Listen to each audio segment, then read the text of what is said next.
राहुल और प्रियंका की चौकड़ी में प्रधानमंत्री नरेंद्र मोदी बुरी तरह से जकड़ गए हैं। महाराष्ट्र के अंदर एक तरफ महाभारत हो रहा है, तो वहीं झारखंड डरा रहा है। बिहार के अंदर उथल पुथल है, जो दिल्ली की कुर्सी छीनने का डर सता रहा है, और उत्तर प्रदेश में वर्चस्व बचाने की लड़ाई और जद्दोजहद में भारतीय जनता पार्टी खड़ी है। इस देश की राजनीति एक ऐसे मोड़ पर आकर के खड़ी हो गई जो दुर्भाग्यपूर्ण है। ऐसा राजनीति हमारे देश में बिल्कुल भी नहीं थी, और कभी सपनों में भी किसी ने यह नहीं सोचा था कि हमारे देश की राजनीति ऐसी हो जाएगी, लेकिन हो रहा है। वह कहते हैं ना, समय रुकता नहीं है। लेकिन इस बीच भारतीय जनता पार्टी इतनी उलझ जाएगी और अपने सत्ता को बचाने के लिए वह हर संभव प्रयास, वह हर प्रयास जो कुछ भी किसी भी हद तक जाना पड़े चली जाएगी, यह किसी ने नहीं सोचा था। इस वक्त देश के अंदर जो बेरोजगारी का आलम है और जो महंगाई कमर तोड़ रही है, वह बहुत ही चिंता योग्य है। इस चीज से हम इनकार नहीं कर सकते। महिलाएं जो बढ़ चढ़ करके किसी भी कार्यों में हिस्सा लिया करती थी, वह महिलाएं आज घरों में बैठ गई हैं। डर सता रहा है उन्हें कि अगर हम बाहर जाएंगे तो हमारे साथ क्या होगा। उनके माता पिता भाई डरते हैं कि हमारी बहन या हमारी बेटी जाएगी बाहर,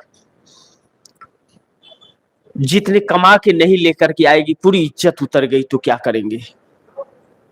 और इन्हीं नेताओं से और इन्हीं नेताओं के लोगों से उन्हें डर लगता है।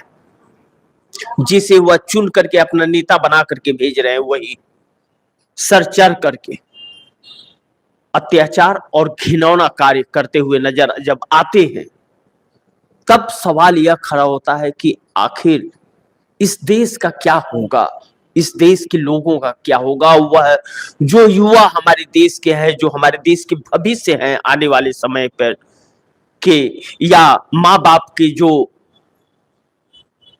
सहारा है वह बच्चे, उनका क्या होगा।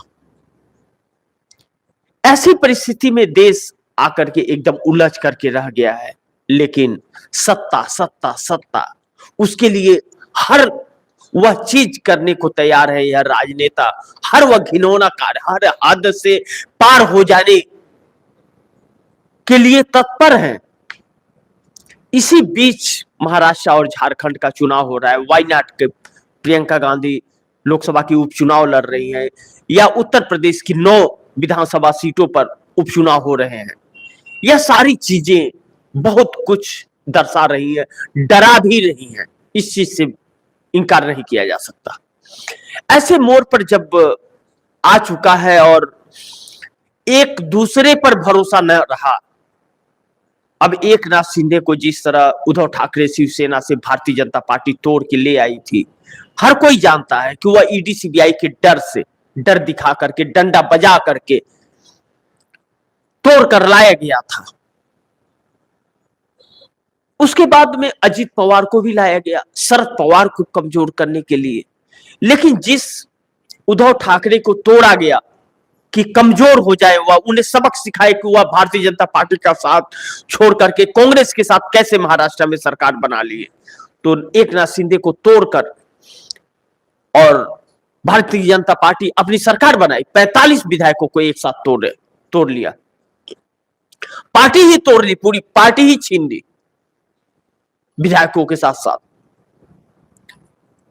सत्ता में आई, हालांकि पूर्ण बहुमत हो गया था। उसके बाद साम दंड भेदभाव सब कुछ लगा करके एकनाथ शिंदे की सिंबल भी नहीं गया, पार्टी भी नहीं छीन गई, या उनकी सदस्यता भी नहीं रद्द हुई। सब कानून और नियमों को ताक पर और संविधान को रख करके यह सब चीज किए गए। उसके बाद शरद पवार से जाति दुश्मनी निकालने के लिए, जबकि उनके लोगों की जरूरत नहीं थी, सत्ता मजबूत थी, उसके बावजूद शरद पवार को तोड़ा गया और शरद पवार को तोड़कर उन्हें अपंग बनाने का प्रयास किया गया भारतीय जनता पार्टी के द्वारा। अजीत पवार को तोड़ा गया। अजीत पवार भी 35-40 के साथ में निकल करके आए, लेकिन अजीत पवार और एकनाथ शिंदे पार्टी तोड़कर नेताओं को लेकर के तो आ गए, लेकिन पार्टी के वर्चस्व को बचा पाए हैं क्या, इसका परीक्षा अब होना है। लेकिन उद्धव ठाकरे और शरद पवार पहले से भी ज्यादा मजबूत होकर के उभर गए। यह भारतीय जनता पार्टी के लिए दुर्भाग्यपूर्ण है, यह अजीत पवार के लिए दुर्भाग्यपूर्ण है, एकनाथ शिंदे के लिए दुर्भाग्यपूर्ण है। एकनाथ शिंदे की फिर भी स्थिति अजीत पवार से बहुत बेहतर है महाराष्ट्र के अंदर। अजीत पवार के लिए साख की बात आ गई है कि जिस सीट से वह चुनाव लड़ रहे हैं वहां पर अपनी पत्नी को वह नहीं जिता पाए थे, और जब अपनी पत्नी को नहीं जिता पाए थे तो वह खुद की सीट बचा पाएंगे क्या? किसी भी वरिष्ठ पत्रकारों के आकलन से ऐसा लगता नहीं, या धरातल पर यह चीज नजर नहीं आ रही है कि अजीत पवार जीत के जाएंगे। तो जो व्यक्ति अपने पिता तुल्य चाचा को छोड़ करके गया था, मान लीजिए उसके 4 लोग जीत के आ जाए, वह स्वयं हार जाए अगर अपनी सीट पार्टी का मुखिया, तो उसकी पार्टी का क्या होगा और क्या उसका वर्चस्व होगा इस देश के अंदर। एक ऐसे मुहाने पर अजीत पवार आकर के खड़े हो गए हैं कि न घर के न घाट के, कहीं के भी नहीं है। वहीं अजीत पवार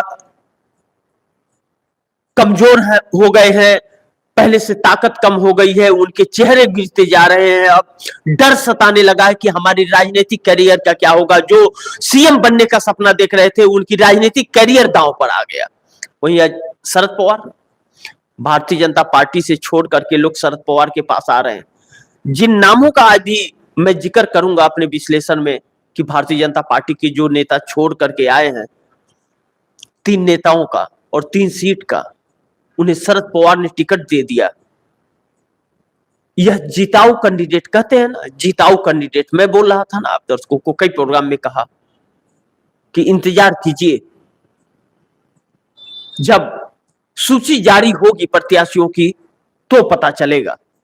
अब चलने लग गया, होने लग गया शुरू खेल। और एक तरफ एकनाथ शिंदे अमित शाह की बैठकों से भाग करके चले जाते हैं और अमित शाह धमकी देते हैं कि खबरदार, ध्यान रहे, किसी बागी को टिकट मत दे देना। तो बहुत मुश्किलें खड़ी होती हैं, लेकिन भारतीय जनता पार्टी कहीं ना कहीं एकनाथ शिंदे और अजीत पवार को पूरी तरह से निपटाने के लिए तत्पर हो चली है।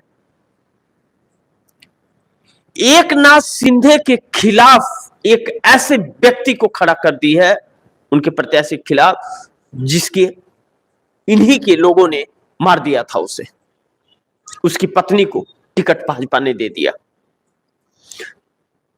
और एकनाथ शिंदे जहां से चुनाव लड़ेंगे, उनके गुरु, उन्हीं के गुरु के लड़के को, उन्हीं के गुरु के परिवार को टिकट दे दिया, जहां से एकनाथ शिंदे चुनाव लड़ेंगे। एकनाथ शिंदे क्या हमला करेंगे अपने गुरु के परिवार के ऊपर, और अजीत पवार अपनी सीट पर क्या कहेंगे जाकर के, जब वह अपने पिता तुल्य चाचा को ही धोखा देकर के आए हैं। मान लिए कि सीएम बनने आए थे, लेकिन सीएम बने क्या, नहीं बने, तो उनके पास जवाब नहीं है। उनकी राजनीतिक करियर दांव पे आ गई है। एक तरफ नीतीश कुमार सरदर्द बने हुए प्रधानमंत्री नरेंद्र मोदी के। नीतीश कुमार बैठकों पे बैठक कर रहे, इमरजेंसी मीटिंग जो, लेकिन एक चीज आप दर्शकों को मैं बताना चाहूंगा कि नीतीश कुमार इस वक्त जो मीटिंग 28 तारीख को, आज 25 तारीख सुबह है, 28 तारीख को जो मीटिंग करने जा रहे हैं, इस मीटिंग के कनेक्शंस और उद्देश्य बहुत साफ साफ नजर आ रहे हैं कि बहुत बड़ी खिचड़ी पक रही है। और